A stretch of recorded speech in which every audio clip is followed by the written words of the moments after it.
Club de Ciencias Emiliano Zapata, taller para nivel medio superior, Filosofía e Historia de la Biología.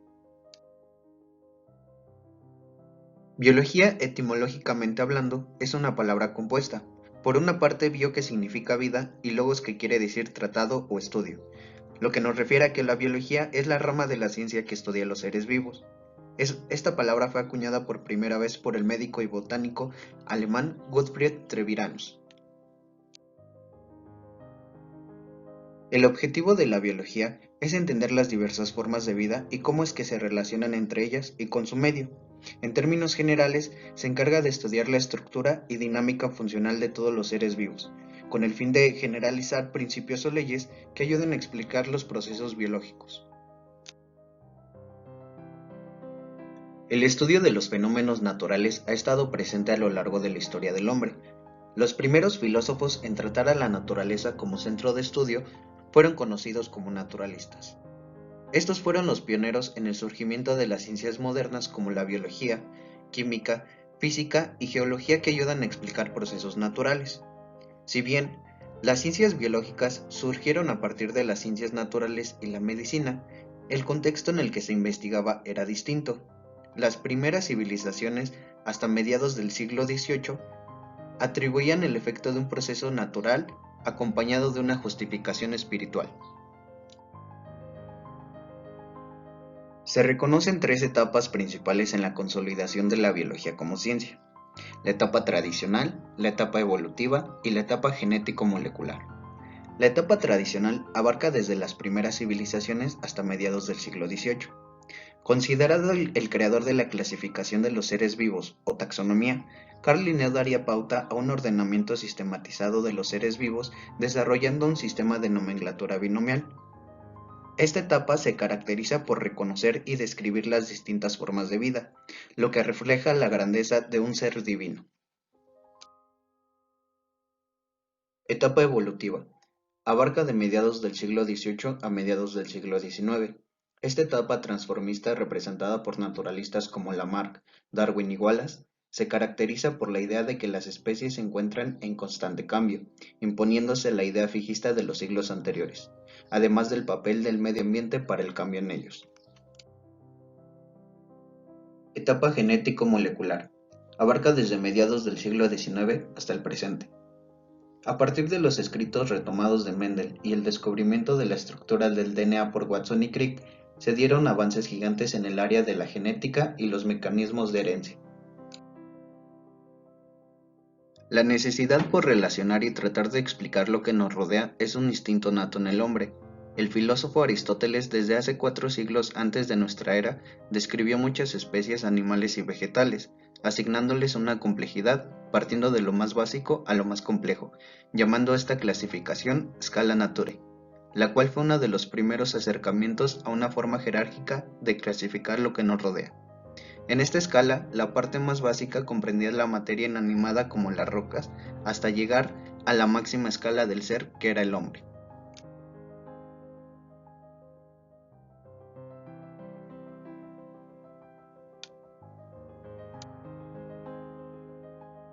La medicina y la historia natural eran las encargadas de dar respuesta a los fenómenos biológicos, pero durante los siglos XVII y XVIII la historia natural comenzó a diferenciarse en zoología y botánica. A partir de esta separación se crearon nuevas ramas de la biología que se diversificaron y especializaron a medida que se extendió el estudio de los seres vivos. Viajes como el de Marco Polo a Asia, el de los portugueses a las costas de África y los de Cristóbal Colón a América aumentaron la curiosidad entre los naturalistas sobre conocer las diversas formas de vida que existían fuera de los dominios político-geográficos de los que eran residentes. Las cruzadas representaron un avance importantísimo para las ciencias naturales, pues permitieron elaborar los primeros inventarios de la naturaleza, recolectar colecciones tanto públicas como privadas, dando lugar a los primeros museos y herbarios. Linneo, padre de la taxonomía, introdujo un sistema de clasificación jerárquica y un sistema de nomenclatura del cual se hace uso actualmente, minimizando las increpancias entre los nombres asignados a especímenes por distintos investigadores y clasificando de forma funcional los grupos de organismos. Como recordamos, parte fundamental de esta etapa era el conocer las maravillas regaladas por el Creador. Había una idea persistente en que las especies que se observaban eran inmutables, es decir, su forma no cambiaba, y que los fósiles eran singularidades como animales que existieron en el pasado y que su historia se mermó en el momento de su extinción. George Cuvier impulsó la anatomía comparada, correlacionando las partes de un organismo para la reconstrucción de fósiles de vertebrados. Propuso que la extinción de los fósiles fueron el resultado de una serie de procesos catastróficos que moldearon el mundo antiguo, a lo que llamó catastrofismo, idea que posteriormente ayudaría a comprender que la evolución biológica es una consecuencia de procesos geológicos globales. Parte del estudio de Lamarck fueron los fósiles. Creía en un instinto de mejora intrínseco en los organismos otorgados por el Creador, desde la forma de vida más sencilla hacia una compleja y mejor adaptada. Formuló dos leyes que respaldarían las ideas de su teoría. La primera es que el órgano usado activamente se desarrolla y lo innecesario desaparece, y que los cambios por el uso y desuso son características que se transmiten a los descendientes. Charles Lyell, haciendo uso de la comparación de fósiles de distintas eras, propone la teoría del uniformismo y el gradualismo geológico, en la que expone que las fuerzas geológicas que rigen actualmente son las mismas que han regido durante el pasado en la vida de la Tierra, contraponiéndose a la idea del catastrofismo que indicaba una edad corta para la Tierra y las eras geológicas.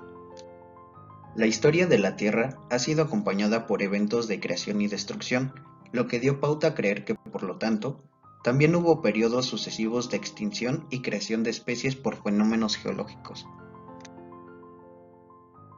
Humboldt resaltó las características del terreno donde habitan las especies, en vez de hacer una descripción exhaustiva de ellas. Investigó la interacción de los organismos con el medio ambiente y su dependencia geográfica, sentando las bases de la etología, biogeografía y ecología. Además, sirvió de inspiración para Charles Darwin y su teoría de la evolución por selección natural. Darwin propuso que las especies cambian con el tiempo, es decir, que las especies nuevas provienen de especies preexistentes. Propuso la selección natural como el mecanismo que impulsa la evolución, argumentando que en una población algunos individuos tienen rasgos heredables ventajosos que les ayudarán a sobrevivir y reproducirse más que otros, por lo que dejarán más descendencia en la siguiente generación que sus contrincantes. Debido a que los rasgos ventajosos son heredables y a que los organismos que los portan dejan más descendientes, los rasgos beneficiosos tenderán a volverse más comunes con el paso de las generaciones, lo que dará como resultado un evento de especiación. La teoría celular de Schleiden-Strachan fue el resultado de un proceso de descubrimientos históricos independientes de los cuales se tiene que hacer mención. Por ejemplo, la organización celular por Dutrochet y por Kinge, el descubrimiento del núcleo por Robert Brown, el concepto de protoplasma por Dujardin. Esta progresión en el campo de la biología celular permitió a Schleiden y a Schwann desarrollar la teoría celular, donde la idea principal de esta ley es que la célula es la unidad estructural y funcional de los seres vivos. Asimismo, que todos los seres vivos están compuestos por células y productos derivadas de ellas. Y por último, que toda célula proviene de una célula preexistente. Gregor Mendel, considerado el padre de la genética, realizó experimentos con guisantes, haciendo cruzas para mapear los caracteres observables, que lo llevó a establecer las leyes que rigen la herencia genética, los cuales son el principio de uniformidad, principio de segregación y principio de la combinación independiente. Retomando los trabajos olvidados de Mendel, Thomas Morgan se ungió como el padre de la genética experimental moderna, aclarando que los cromosomas son los portadores de los genes. El descubrimiento de la estructura del DNA por Watson y Crick abrió las puertas para entender muchos aspectos sobre la función del DNA, cómo es que se copia, la forma en que la célula interpreta y traduce esa información en proteínas funcionables. La síntesis evolutiva moderna, cimentada por Fisher, Haldane y Wright, es considerada la piedra angular de la biología moderna. Consta en la integración de la teoría de la evolución por selección natural, los mecanismos de transmisión de herencia genética de Mendel, el concepto de mutación como fuente de variación y la genética de poblaciones.